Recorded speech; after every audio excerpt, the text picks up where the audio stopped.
Good morning, students. I am Chai sir with your economics classes.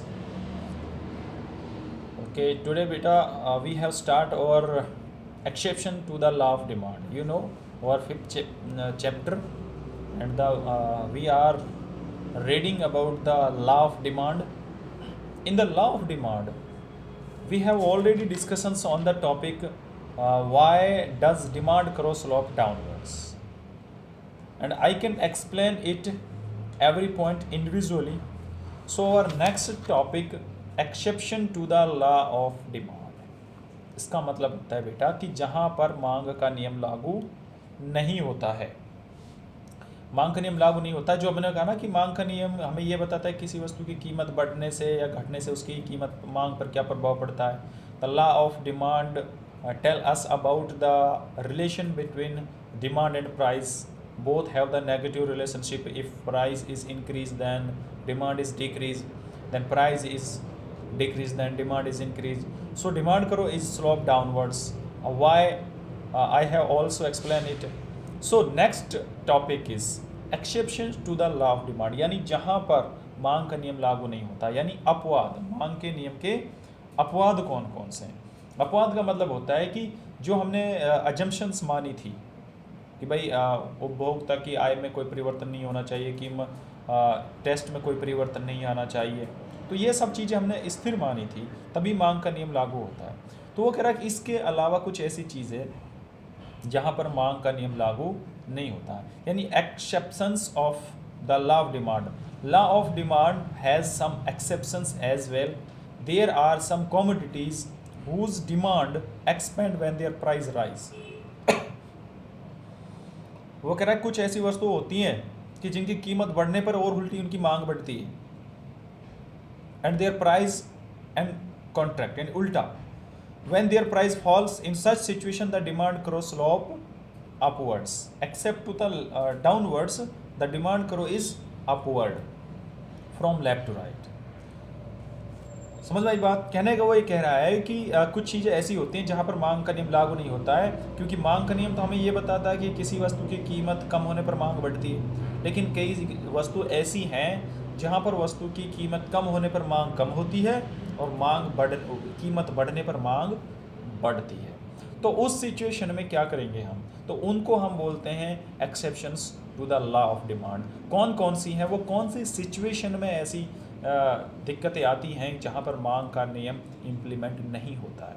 तो पहला point है हमारा आर्टिकल्स ऑफ डेस्टिनेशन.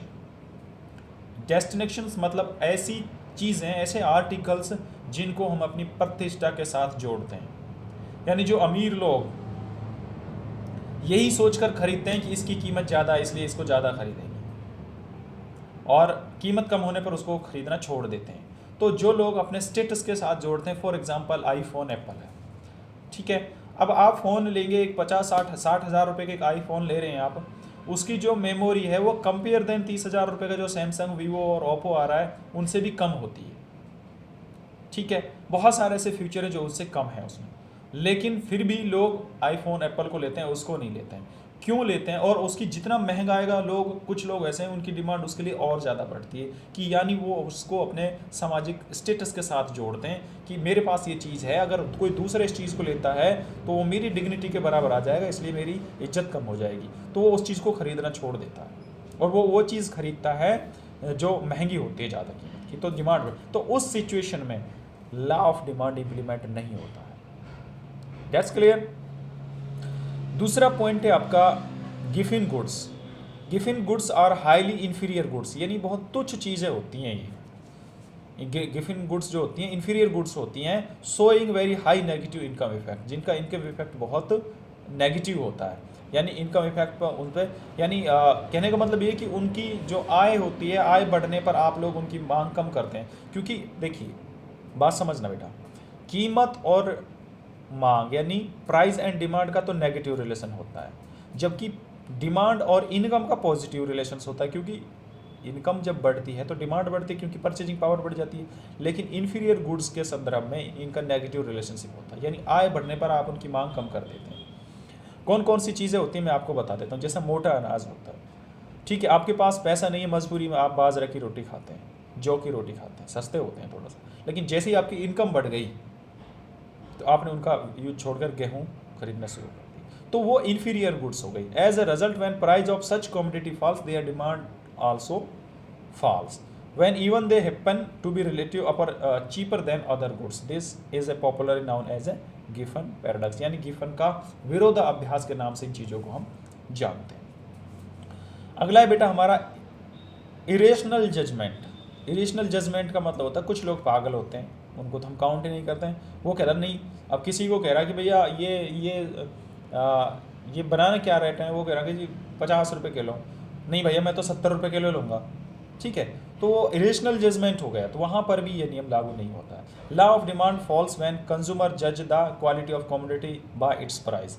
कई बार कस्टमर जो होता है वो उसकी जो क्वालिटी है उसकी प्राइस से जांचता है। It is an irrational judgement, ये उसका इरेशनल जजमेंट होता है। Perhaps it is going to be huge price difference between organic and non-organic product in the market. That richer section of the society consider organic product as of very high quality. According quantity demand of these product has tend to rise even their price are extremely high. तो ये होता है हमारा जो irrational, यानी हमारा judgement जो है वो सही नहीं होता किस चीज़ों के प्रति, वहाँ पर भी मांग का नियम लागू नहीं होता है। तो ये इसका एक डिमांड करो है, वो इसका डिमांड करो कैसा होता है कि जो एक्सेप्शंस होती हैं उनमें डिमांड करो पॉजिटिव होता है, क्योंकि लॉ ऑफ डिमांड तो ये बताता है कि डिमांड करो नेगेटिव होता है, इनका पॉजिटिव होता है। तो जैसे ही कीमत बढ़ती है इनकी डिमांड बढ़ती है, कीमत कम होती है इनकी डिमांड कम होती है। तो इसका मैं एक आपको डायग्राम ड्रॉ करके सेंड कर दूंगा, और जो ये 3 आर्टिकल्स मैंने पढ़ाए, अभी जो पॉइंट पढ़ाए हैं जिनका मैंने एक्सप्लेनेशन किया है, इनको भी मैं आपको PDF भेज दूंगा।